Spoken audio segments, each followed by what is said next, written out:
Welcome to Andy Ari On3 from the great Wisconsin Tailgate in the shadow of the frozen tundra of Lambeau Field, which is getting closer to frozen right now. I can't feel my fingers, Lloyd. They're numb. You had an extra pair of gloves this whole time? I'm going to kill you. It's a little wet and cold in Green Bay, but look, it's April in Green Bay. What did you expect? You know what? I feel like this is kind of tough on us personally, but I also feel like I'm a warrior. And Bro, we're like the Postal Service, neither rain nor sleet nor dark of night. And also, too, like, who comes to Lambeau in the summer? Freaking losers. Like, this is when you're supposed to be playoff here. weather. Yeah, exactly. And how many fans have been out here in conditions that are way worse than this? So I'm happy to be here, and I think we're fired up about a few things from last night, and I'm super excited to get into it. So. We have so much to talk about from last night. First of all, we had Matthew Golden on the show yesterday.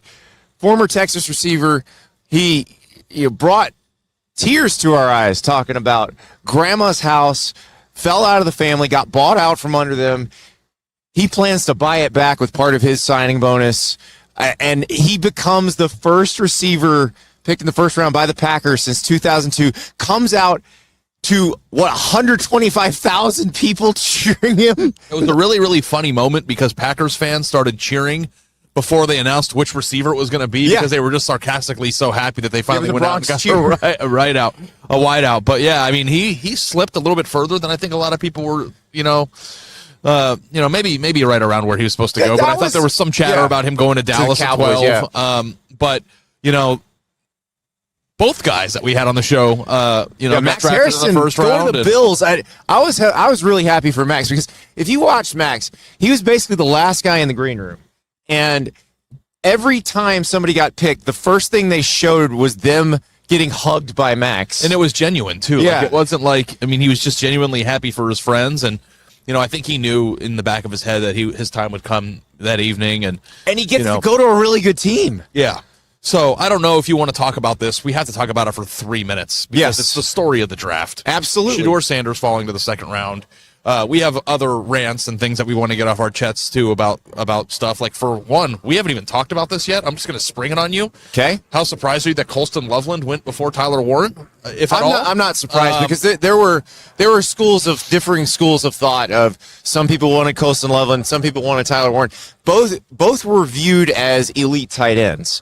So it was one of those things where I don't know that in a draft that was as deep as, say, last year's with quarterbacks and with some other premium positions that they would have both gone as high as they did.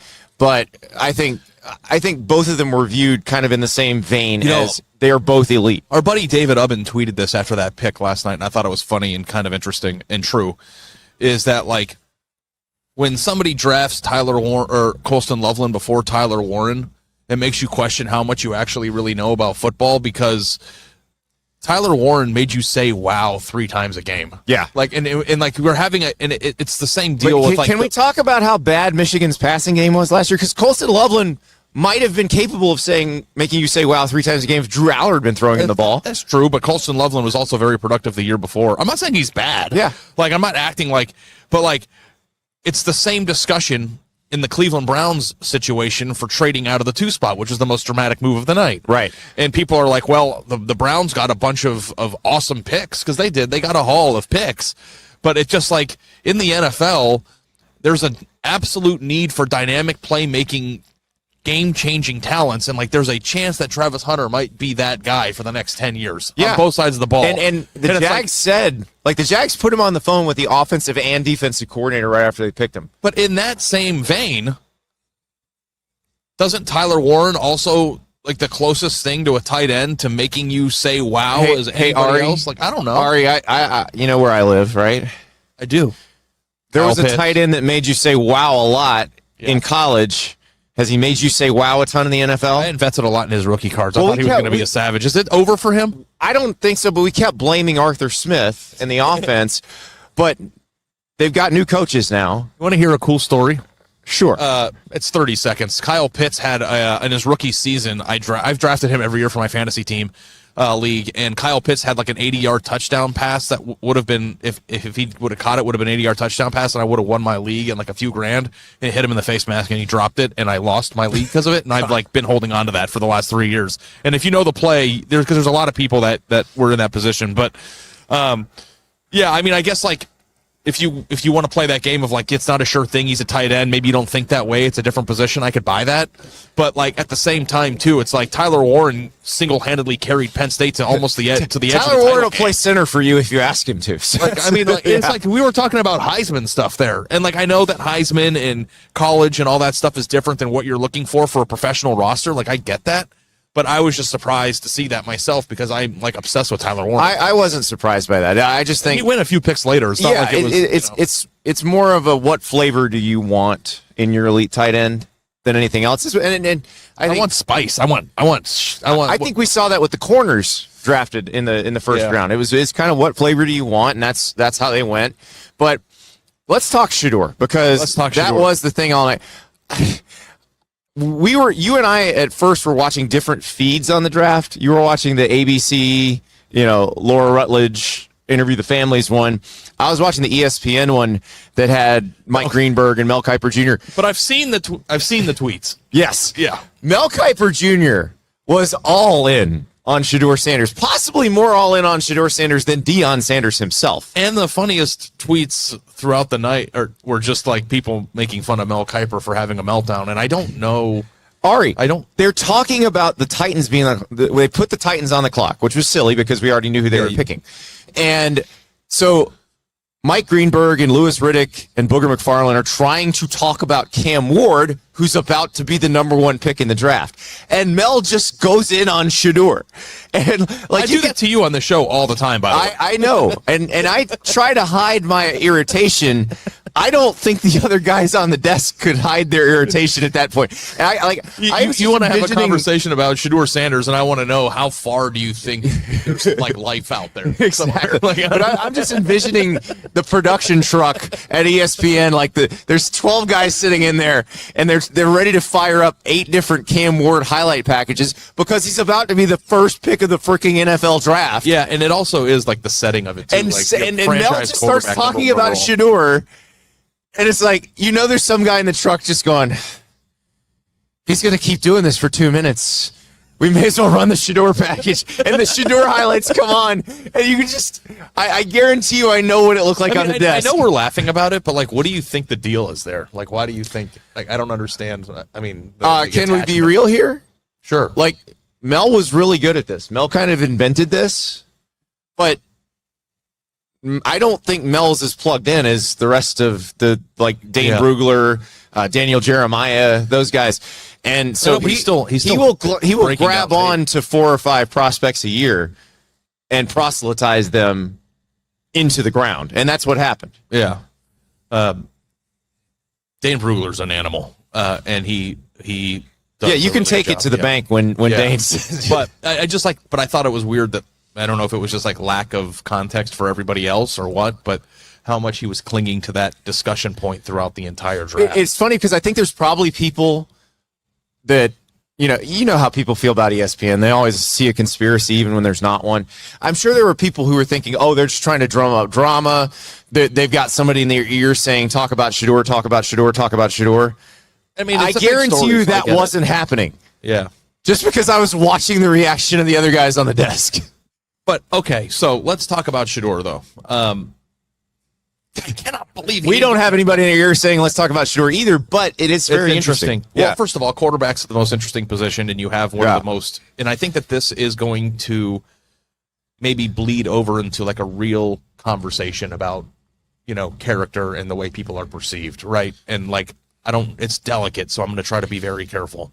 But there is a perception that Shedeur Sanders slipped, not because he isn't a first-round grade, but because of the tweet that you were saying circulated, there were character issues, right? Or people that didn't say that he interviewed well, or that he rubbed people the wrong way. Or maybe there's even an underlying resentment towards who his dad is and the wealth that he had possessed before he even got to college. But I'm wondering how much of the off-the-field nonsense do you think is the reason for that, and how much none of it. You do? None of it. So you think like the whole this is just a punishment for him being who he is? If they thought that he could come in and start for them right away, and be really good. If the Browns thought he could come in and start for them right away, they would have picked him second. They wouldn't have traded the pick. Like, because that's the thing about life in general, right? Like, and I know that things like racism and anti-Semitism and all these types of things are real life issues. But the one thing that I found in my life, and, you know, even my father would tell me when I was a kid, is when it comes to money and when it comes to success, if you can produce for somebody, you're hired. all of a sudden you're like what color you are, who, you know, so I understand that. But like, I do think that there is a certain thing about Shedeur Sanders, his background, his father, everything that he is, that makes him well, and part of it is we're very guilty of this too.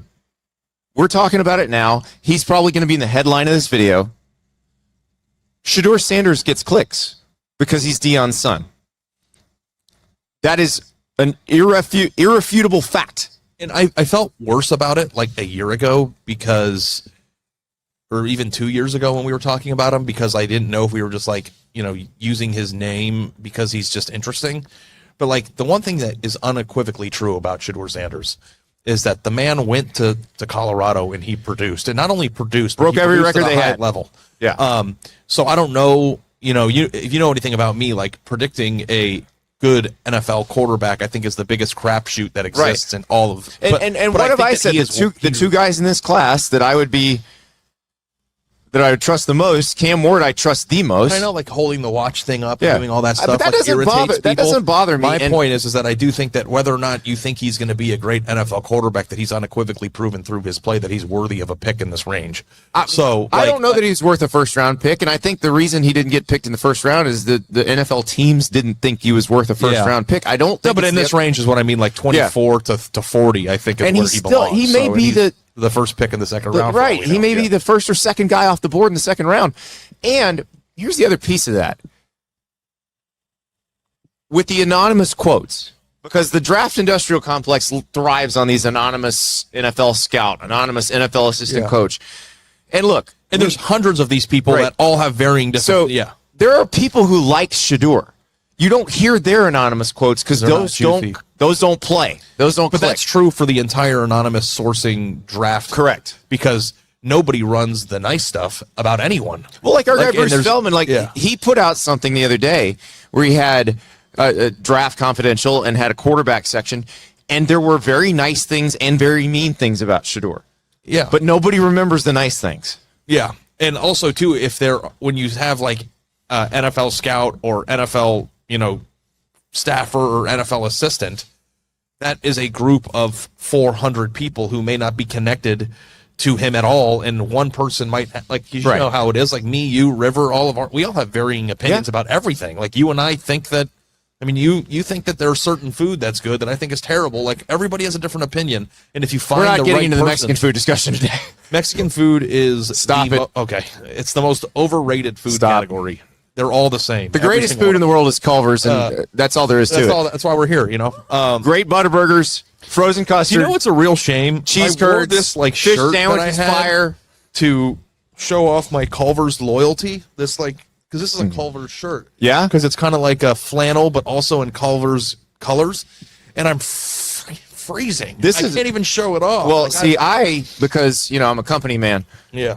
I'm wearing my Culver's. Oh yeah, I'm going to toss it off. And it is fantastic. It is warm. It is spectacular. But the point, Andy, they should sell these that in I the want store. to say is that like I think the entire anonymous source pre-draft information is all Bush League. Like I think it's all crap. I have a hard time saying that because we use it too. Like we do it too in recruiting. We do it in covering college football.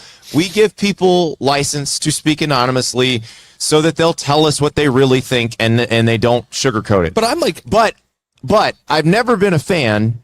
And how if you look at my career and you look at stories I've written where I've used anonymous sources, I don't think you'll see a lot of I'm just using this anonymous source to trash somebody else. And also too, in any time I've ever quoted anonymous sources throughout my journalism career, I've always only used quotes that I thought mirrored the general sentiment that I got. I never, there were times where you want it to be completely in context. You want it to be in context with what you're reporting. Because people say, there have been times I've left amazing quotes out of stories because they didn't fit to what, even if it was really juicy and interesting, but if you're really eighth person. But it's an outlier, and it's clearly somebody who had an agenda. Exactly, yeah. And listen, I know then I'm not for everybody. Okay. And Ain't that the truth? And I've struggled in my life sometimes with first impressions with people because I don't have a filter. And like there are probably varying opinions about me from a lot of people that I've met in my days. And like I don't know if they would all be true. I mean, I'm brash and I'm out there a little bit, but I think I'm a nice guy. But like I don't think everybody thinks I'm nice. I've said some mean things to people on accident. My wife gets mad at me because I used to say when I was younger, and I realize now that this was a stupid thing to say, but I used to say I don't want anybody to have a lukewarm opinion of me. I'd rather them love me or hate me, but nothing in the middle. That's good because you're hot. That's not a great way to live your life.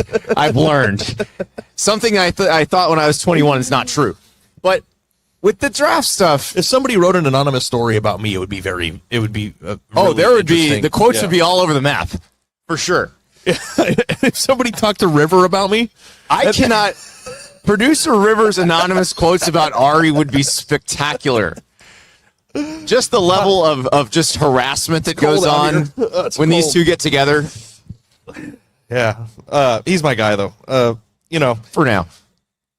But like while he's on your good side. The thing that's interesting. You have a very dark side. That, like I have gotten to know River now over the course of the last few months, but I started treating River like that before I knew him.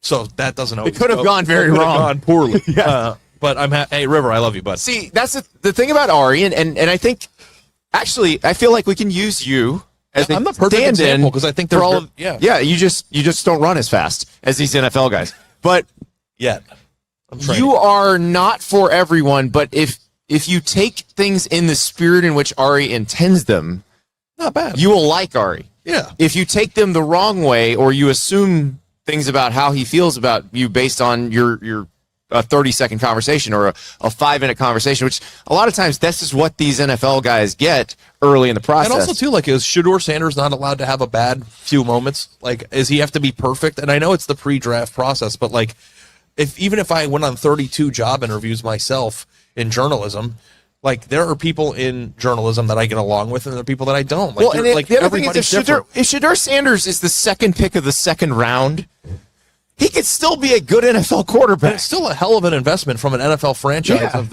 into their future. So, and I don't know. I'm sure he'll go in the first 10 picks, right?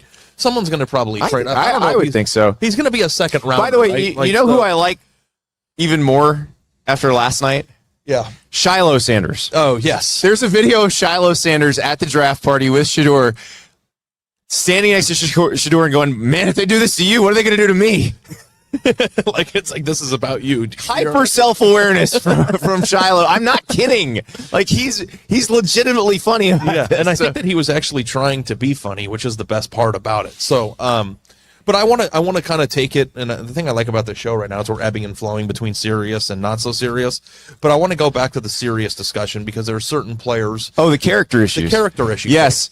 And it's like you and I. Can I make a plea to the draft industrial complex, to our friends, Daniel Jeremiah, Dane Brugler, all those guys? Dear draft guys, please stop using character issues as one bucket.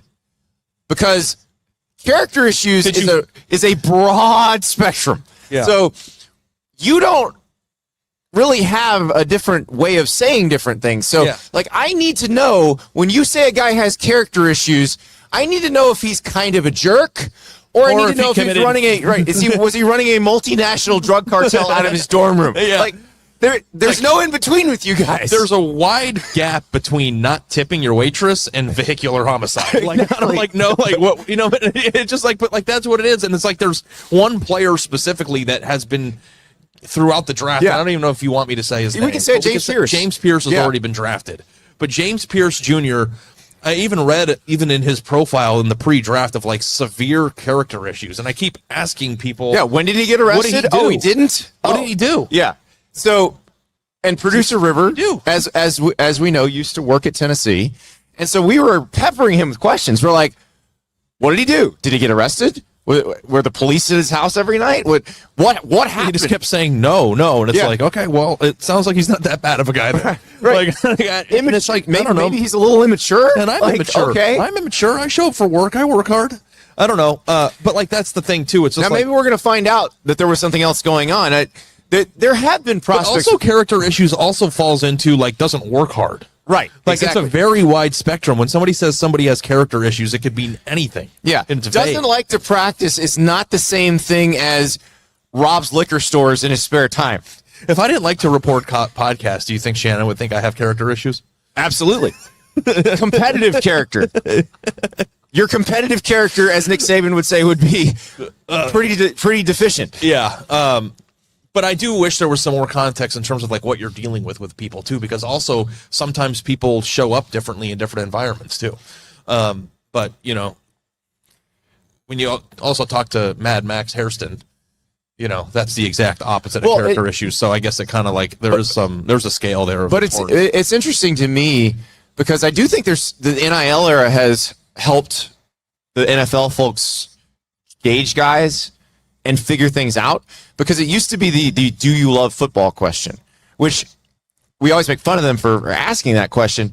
But what they're asking is, when we give you millions of dollars, are you going to be like, I have millions of dollars, I don't have to work hard anymore? About that. That's a really good point, Andy. So, like the fact that these people have the money, they could change way earlier. Or you already know who's still going to play hard even though he's getting paid. Yeah, or you know how people behave once they get the money. Yeah, because when you get money, entitlement comes with that. Yeah. You know, irresponsibility comes with that. You know, all these different things. Travis Hunter, who just wanted to fish for bass and do Twitch streams from home, may have been maybe the most compensated player in the entire sport. That's who you want.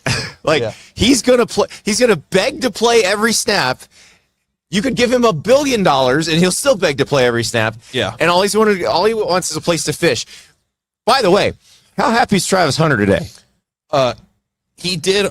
Listen, Cleveland's a nice city. I think it gets a bad rap. I like it up there. Man, fishing's his favorite thing to do in the world. This man just now he's got freshwater, saltwater. Do they not have sea bass in Lake Erie? I don't know. But he's got it all now. Yeah. Because he can go off the coast. I think any time that you can avoid going to a place that plays half their games in the bitter cold to go live in a place with palm trees and ocean, then you've upgraded. Yeah. But that's my general opinion in life. Like, I got in trouble about Norman and LA. It's like, well, one place has an ocean and palm trees and one doesn't. And it's like, that's just my preference. Maybe some people like Cleveland, but I would rather live in Jacksonville than Cleveland, just for the look at me.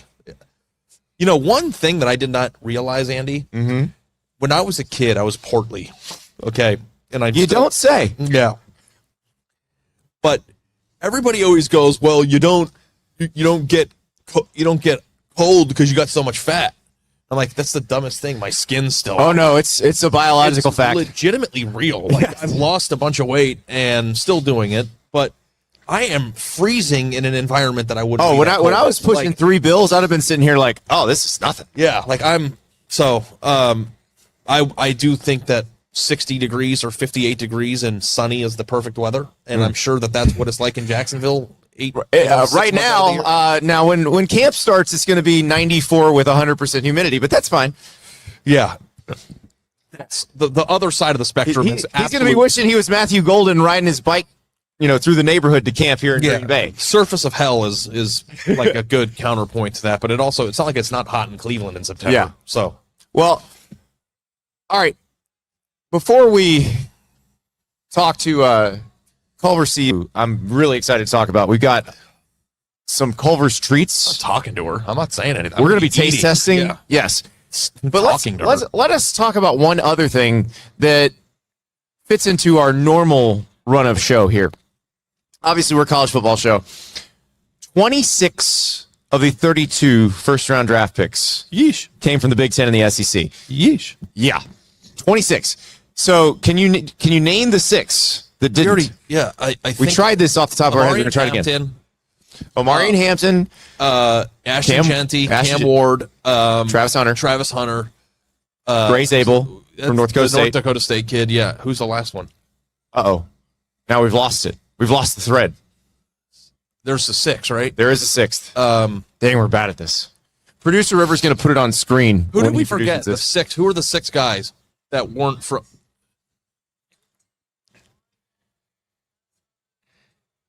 Oh, T-Mac. T-Mac, yes. Thank you. Not Tet. If you see somebody calling Ted Roy McMillan, they don't know ball. They're a cop. They don't. Yeah. T-Mac. Noah Fafita went on Twitter last night and said, I was so happy when he said that. His name's not Ted? Yes. I mean, in fairness, I've known that guy since he was 16 years old, and I've never been able to pronounce his first name, so I can't imagine how difficult that would be. But Is you it can Teteroa? pronounce. I still don't know if I You say can pronounce T-Mac though, right? Yeah, because Okay. it sounds like he should be like a sponsor for like Yeah. draft. So he's a Carolina Panther. He's going to have Bryce Young throwing him passes. But 26-32, we've talked about this consolidation at the top in the two like the real two power conferences. I asked you this the other day, and you poo-pooed me, and I think you're still right. I said, are we now going to hit the point where the SEC does not have the top number of people drafted every year? Like, will the talent, because we've talked about the Big Ten getting more talented, will the talent flow so hard into the Big Ten that number evens up?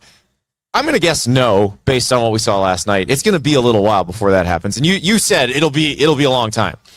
Yeah, so it was 16-11, right? Was that the number? I believe so, yeah. It was 15 or 16-11. 15-11, 26 But total. the other thing, too, is that Ohio State had 4. Right. So, like, when you take away Ohio State, and Michigan had a few, too. Yeah. They could have had another one. Michigan had 3, right, River?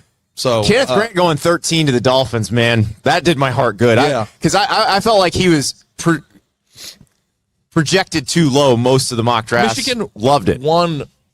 Went over 500 last year with a non-functional offense because of 2 interior defensive linemen. Yes. And they got paid, and rightfully so.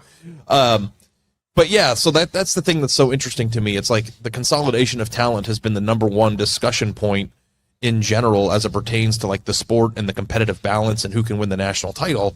And then you look at that, it's like, well, it's not that consolidated, in terms of where they are. It's consolidated in these two conferences, which we knew was going to happen as the money got bigger and the gap got wider. Yeah. In the money, and the you gap's have to not going to narrow anytime look soon. at the breakdown of because I saw a crazy stat too of like Georgia has more draft picks than Kirby Smart has losses. More first rounders. Yeah. And that's also true for Ryan Day, who has 10 losses in his tenure and 14 first round picks now. So like it is, those two guys have still kind of are hoarding a little bit. And I don't know, it's still getting out of the system because a lot of the guys that were drafted this year were pre-NIL freshmen. But yes, I do think that it's going to take some time. And I do think that eventually, like the question that I have is, do you think it's going to be 6 non-Big Ten SEC first rounders every year moving forward, or is this an anomaly? Or does it close even more where there's more Big Ten and SEC? Spreads out and like Mississippi State and Purdue pop in here more. Does that still doesn't mean that like Virginia Tech and all I these? I think there will always be some who shine elsewhere because but do you think it's going to be this lopsided though? Brought Travis Hunter to Colorado, but do you think it's going to be this lopsided? Yes. Like the Big 12's not going to have 6 in 1 year, and like what'll be interesting to me is next year because I think we're about to see Clemson have a bunch of really good players. So Clemson could have a couple first rounders next year. Miami could have a couple of first rounders. Yeah. So Clemson's going to have 4 next year, right? I don't know if they're going to have 4, but they should have a few. Cade Klubnik, Peter Woods, that's the other those the show, two right? for sure. Yeah. Well, we're going to talk about later in the show who we think the first round quarterbacks in the class of 2026 are because we made a long list because basically candidates. We started asking ourselves like, would we have said this about Cam Ward this time last year? And the answer is no. We just said he'll get drafted, but we don't think he'll get drafted first overall. Yeah. And so who's that going to be next year? So we're going to talk about that. But first, we're going to have some Culvers. I need to warm up. That's going to be perfect. Julie, the Culver CEO, one half of a CEO power couple. Yeah. It's going to join You're us. not going to believe the CEO, the husband. So much power in this house. It's incredible. And I'm already cooking up ideas, guys. I got news for you. We're gonna crossover events. I always knew when I was born that I was going to change the world, and I'm changing it one mouth at a time. So I can't wait to get into the interview. And that sounded really bad, but you get what I'm saying. We'll be right back. We are honored to be joined by Julie Fussner, the newly minted CEO of Culver's. You were the chief marketing officer, now the CEO. Is the power flowing through you? Can you feel it? No, we're not going to let that happen. I am honored to have been appointed. It's been a whole week, and it is still not sinking in just yet. Now, you have worked on a lot of these menu items and making them well known throughout the country, but you're also helping expand Culver's throughout the country. And as a Floridian, thank you for coming. I was telling you, I had to wait at a car dealership the other day. They're like, we're sitting out for Culver's. And I've got a cookies, one of these, a cookies and cream Nice. concrete mixer right there. So what are the challenges when you've got a brand that is really associated with one part of the country, bringing it everywhere?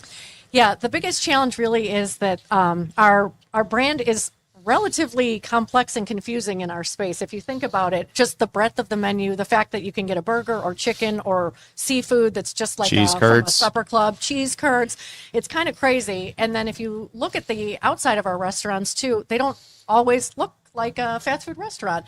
And so driving the awareness of the brand in those new markets is a big challenge. But the way that we overcome it is we put amazing owner operators into those restaurants that get out in their community and explain to everybody what the concept is, and they do an amazing job. The thing that I've always been so impressed with Culver's is that the expansive menu, everything is done right too. Yeah. It's not just a bunch of stuff and some things are good. Everything is really good, including the seafood, which I am a purveyor of the fish. But I'm wondering, outside of being freezing outside, what makes Culver's, in your opinion, the quintessential Wisconsin? Yeah, it really is. The way that we say it is that Culver's couldn't have started anywhere else other than Sauk City, Wisconsin. And that's because that place in Wisconsin is what has inspired everything from the menu items. The seafood is because of our supper club roots. Cheese curds are obviously a well-known Wisconsin food. The ButterBurger, we believe that burgers were actually sort of started in Wisconsin. Fresh frozen custards from Milwaukee originally. So Wisconsin was the inspiration for the food, but it also is the inspiration for the people. The fact that people from Wisconsin are just nicer than nice. We believe everyone is our neighbor. You should be welcome in a Culver's. That's the other part of the brand that we want to expand across the country. Right. Minnesota nice is a bit of a sarcastic term. Wisconsin nice is real. It's real. Yes. And look, the state that brought us the cheese curd, there's no better thing in the world. There's no better thing in the world. Someone who grew up in the South and was not exposed to cheese curds until his late 20s. What was I missing my entire life? I know. Well, the first half of your 20s are on you, pal. I don't know what you were doing. I was waiting to get a job that let me go all these places. So. Yeah, the thing that is interesting too is just like the innovation too of this brand and in the way that you guys do things, and in terms of ideas and stuff and all. Like, how hard is that to just? Yeah. Well, thankfully, we actually have a chef that is brilliant in innovation, and so she is coming up with amazing ideas. But we really take inspiration from all kinds of places. And right now, we have the limited time offering of the Colby Jack Pub Burger, which is an all-time favorite. So Colby Jack cheese, A1 pepper sauce, crispy onions, on an everything bun. It's a pretty great product. I had one of these yesterday. Yeah. It is spectacular. I'm going to have one now. You talk. Nice, yeah. Okay, I'm going to have to vamp while he's eating, and hopefully he'll return the favor. Nope, the not coming back. The everything bun is really, really good because I actually think that that's just like such a difference in the flavor. I totally agree. Yeah, we love it when we can introduce a new bun. The pretzel bun's another one that does really well for us. Again, Milwaukee roots with things like pretzels works really well for the brand. Is it like just difficult to be so good at everything? Because also too, part of the is making sure that everybody prepares the food in all your restaurants. That is the challenge as we expand, obviously, is keeping the quality as consistently great as it is everywhere. But what we do different as a brand is every restaurant has a present and engaged owner operator. And so they're overseeing their team that they treat like family. And so those people come to work wanting to make this great food for you. And so cookies and cream. No, this is cookie dough. A little less challenging cookies for and us cream. to maintain that quality than maybe because your restaurants actually feel like familial when you guys are doing great, by the way. Yeah, I know. It's cool. I don't want to eat anything. It's fine. I'm not freezing to death. It's fine. But when I go into the restaurants, it doesn't feel like a fast food restaurant. It almost feels like a sit down restaurant where you just go up to the counter and get your food. And I think that's a really important part of it too. Yeah, we actually think it's really important that we're one of the places that still remains where you can come and gather and feel really welcomed and belong. A lot of those places have gone away over the last few years, and so Culver's is a really safe place to go after the high school football game or the chorus concert or whatever, and it's just a great place to gather. So we're very proud of that. I have a very important question, though. When is the ButterBurger coming back? It comes back this October. Until it'll be around for about 2 weeks. Okay. And until it doesn't do great, it will come back every October. Oh, so this is a burger with cheese curds on it? A big cheese curd. It's one. Oh, yeah, exactly. One giant, it's a cheese curd patty, essentially. Yes. It is spectacular. Yeah. So 2 weeks. So I basically need to set the calendar notification. got The it. alarm's going off a week before. Yeah. So I know when to show up. If you follow us on social, we will tell you when it is coming back. So you won't even have to read it. Oh, I can't wait. I know that Wisconsin cheese is the thing, but they're actually really well seasoned too. Yeah. Like the way that they're seasoned, it's Breading. like there's a flavor pop with those. Yeah, I had 1,200 of them. 1,200 of them yesterday. They actually come from a really great dairy right in Wisconsin called LeGrander. It's also a family-owned dairy, and we get all of our cheese curds from there. So It's tremendous. Absolutely tremendous. Now, for those who don't know, we had a chance to talk to you and your husband yesterday. This is the ultimate food power couple. Your husband, Don, is the CEO of Johnsonville. yes, correct. So what do two CEOs talk about when they get home? Work, more work. Yeah, what bad things happened at work that day? Maybe what good things happened? Yeah, it's actually really beneficial for me because he's been doing it for quite a bit longer, and so now I can lean on his expertise, which is great. Well, and he's gonna be stealing ideas from you too. So Obviously. when we see a cheese curd wrapped around a brat, brat? we're gonna know what happened. Yeah, The one thing exactly. that you need to know about Andy and I is that we are arrogant enough to think that we're the masters of fast food Yeah, innovation. great. And I'll like take I do it. think that like when you say when you come home, you talk to your husband about work. Yeah. You should be talking about putting some of these sausages on these burgers, doing a keto or something. You No got it. bun, do sausage burgers. Like what?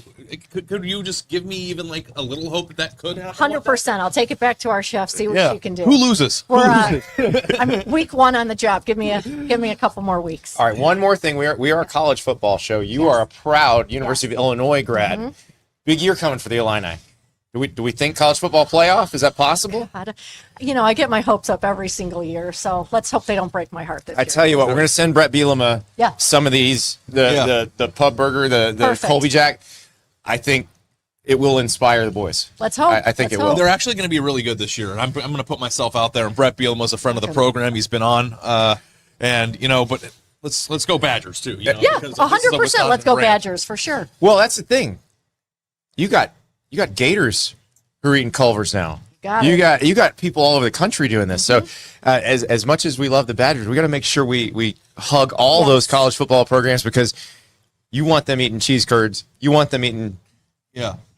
the cookie dough. Yeah. Oh my. And the last thing I want to say too is I grew up in Phoenix, okay, and I know you guys are out in Arizona and are expanding and have expanded out to the West Coast, but I do think that there's this like a general lack of understanding or knowing of Midwestern cuisine from Yeah. people who grew up on the West Coast. As somebody like me, I was fortunate enough to get to live in the Midwest for a large portion of my young adult life, but like they're missing out if they think Yeah. that there's certain chains out there that are better. This is legit. So, and I'm excited to see your guys' continued expansion, and I'm just also thankful that they're in Texas too. That's great. Thank you. We're very excited to So expand. taking the kids for custard Yes. when I get home.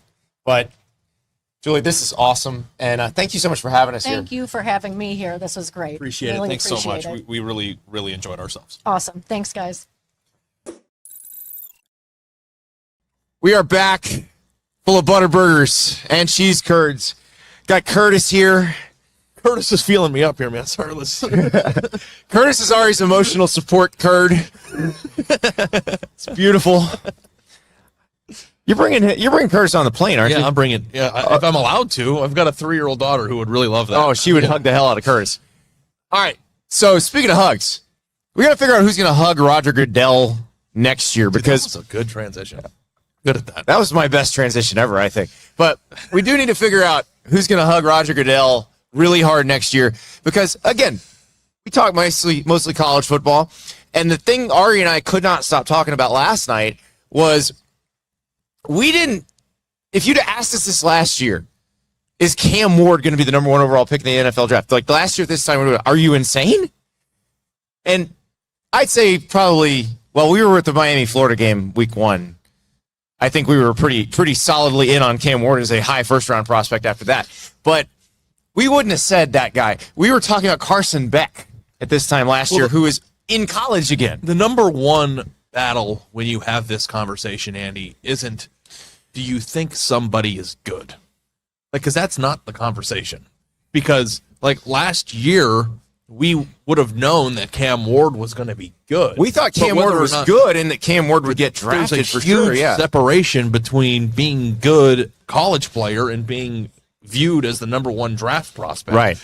There are a lot of quarterbacks that I think you can make a case were every bit as effective or as good players in college that weren't drafted already that are still on the board. Dylan Gabriel, you could make a case was a better college quarterback than Shedeur Sanders. And we don't know where he's going to get drafted. Like, who do you think was a better college quarterback, Jackson Dart or Dylan Gabriel? I mean, total body of work, probably Dylan Gabriel. But if I were running an NFL team, of course I'm taking Jackson Dart. So that's the conversation here. It's like we're going to name all. I think we came up with a list. Andy has the list. It's an extensive, exhaustive list. And you're going to laugh at some of these names. Like, why are you naming? But there's always somebody who has just an incredible year and winds up in the NFL. You know who that person is? And I'm going to start it off right now. Go for it. The person that could be in this conversation a year from now that'll make you laugh right now is Miller Moss. Listen, like it's the same thing with Tyler Tyler Shook is in yes. the conversation right now, and it's like Miller Moss goes out, has a good year, he's got a big arm, he's a big kid. Like, that's somebody who can be in this conversation that you're not even thinking about as a player right now. Yeah, because Miller Moss lost his starting job at USC in the middle of last season. He's gone to Louisville. He's going to work with Jeff Brom. Jeff Brom is a quarterback whisperer. Now Lincoln Riley is too. But look at what Jeff Brom did for Tyler Shook. Could he do the same thing for Miller Moss? Now, I'm not talking about first round, but Miller Moss going, into the NFL in the second or third round after a good year at Louisville is entirely possible. But yeah, we're talking about first round though. What if he has a great year? Yeah. Like, I mean, there was some conversation. I'll throw another name at you that, like, I think people will laugh at when I throw this name out there. Let's do the funny ones. Ty Simpson.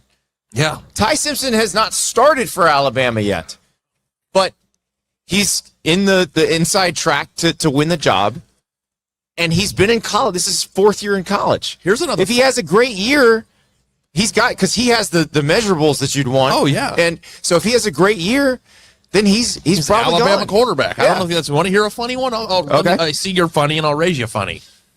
You know who's eligible for the draft a year from now? Who's that? Jackson Arnold. You think that's funny? I think most Oklahoma fans would say you're insane. I think most Auburn fans would say, wait a second. Wait, that means he'd be really good and we'd be really good. So, yeah, but wait, he'd be gone? Yeah, but you're right. If Jackson Arnold balls out at Auburn, if he has a great year at Auburn, he could go to the NFL next year. And, like, also, too, the way that they're set up with Deuce Knight and the way that you could make it might actually work out that plan, way. But, like, the thing that is, and, like, again, that's not a prediction of, yeah, he's going to be a first-round pick. So don't take it that way, but I think that you have to start viewing this. And, when it comes let's throw out the guy that we both think, there's a couple of guys, but the one we both think will be a very high draft pick next year, even though he doesn't have to leave college next year, is Arch Manning. Heavy favorite. Yeah. Heavy favorite. Probably listen, with him, he's big. He's got a big arm. He can move. He plays for Texas, and his last name is Manning. Like, he is like the number one overall pick, like built up. Producer River, play the Matthew Golden clip about Arch Manning. Yeah, here's what Matthew Golden said. Tell us about Arch. Oh my God. Yeah. Man, people are dying to know, and you would know. That's a true dog, man. I'm excited to see what he's going to do this year. The ball is in his court, and, he's going to take over. He's a leader on and off the field, man, and he's the same guy every day. The sky is the limit for him. I mean, he could do whatever he wants to do if he put his mind to it, so I'm really excited for him. Did you have those same questions? Because he was already there when you got there. Yeah. Did you wonder, like, who is this guy? The most hyped prospect of all time. I asked him, like, I heard about him, but once I got up there, me and Arch, we talked a lot. And I started to watch him at practice, man, and I knew he was special, He don't act like a regular freshman, He act like he been in college for 3 years. And for me, you know, that's somebody you can put your trust in definitely and build behind. So I feel like for him, man, it's gonna be a ride for him. It's gonna be cool. That's Matthew Golden on Arch Manning. He's a dog. See, there you go. Matthew Golden, the newest Green Bay Packer. He'll be playing back here at Lambeau Field. But he probably won't be catching passes from Arch Manning because Arch Manning not going to be going to the Packers. They got Jordan Love. But here's the list. So Arch Manning is an easy one, even though he doesn't have to go pro.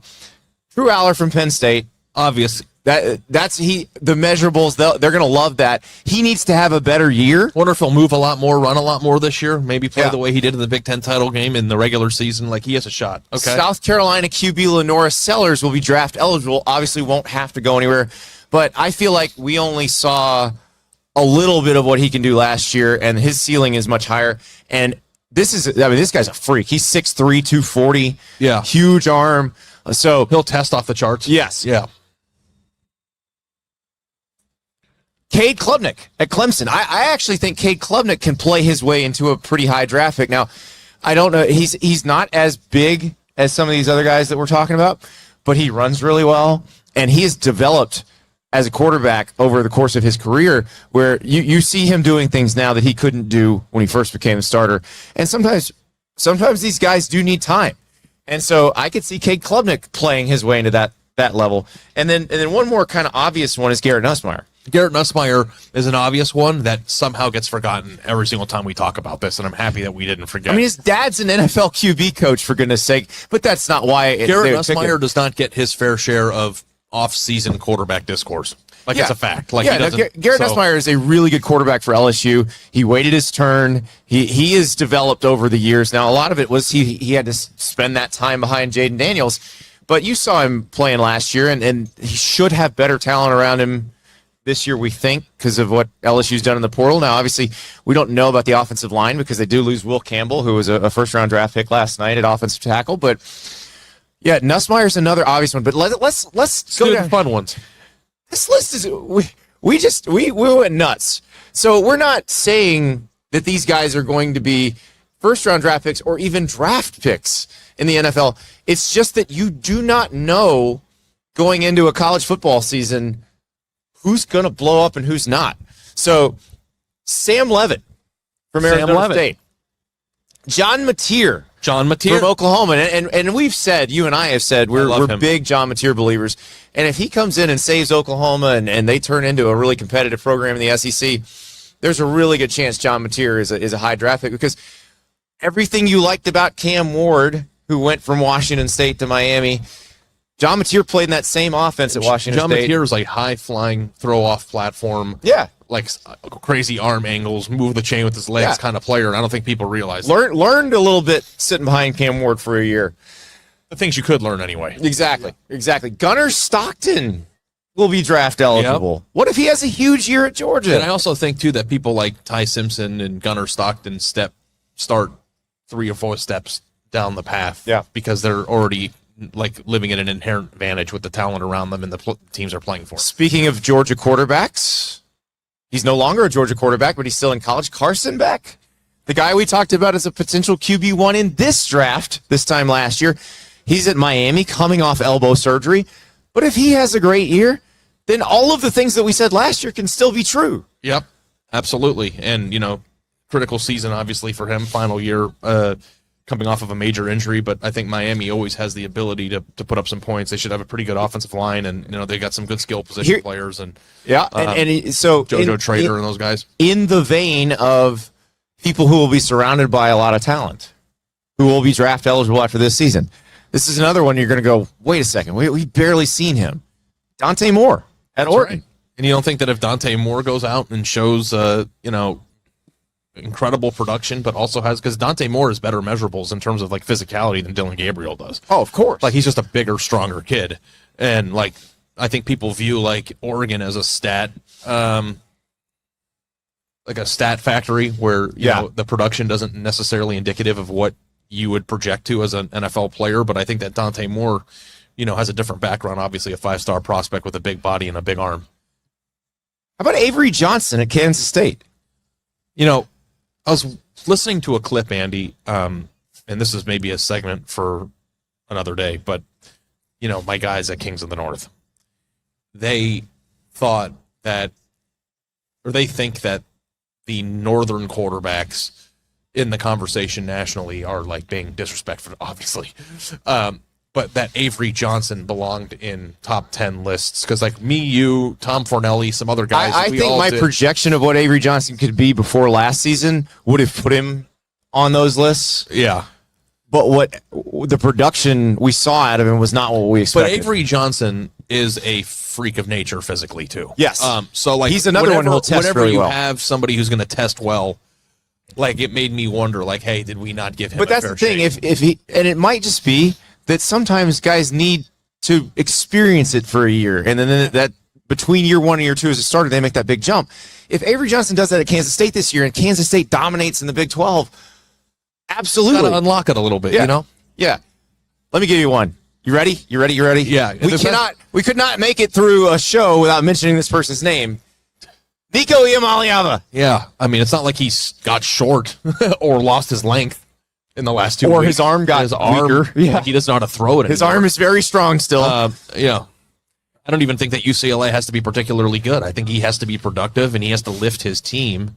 But if he has a really good year and makes them exciting, then, I think that he is the perfect type of prospect that an NFL person will talk themselves into. Now, I do think what happened at Tennessee is going to hurt him in the draft process. Like going back to the character issues, like where does that fall under character issues? Well, and I wonder if, because the NFL people know what happened.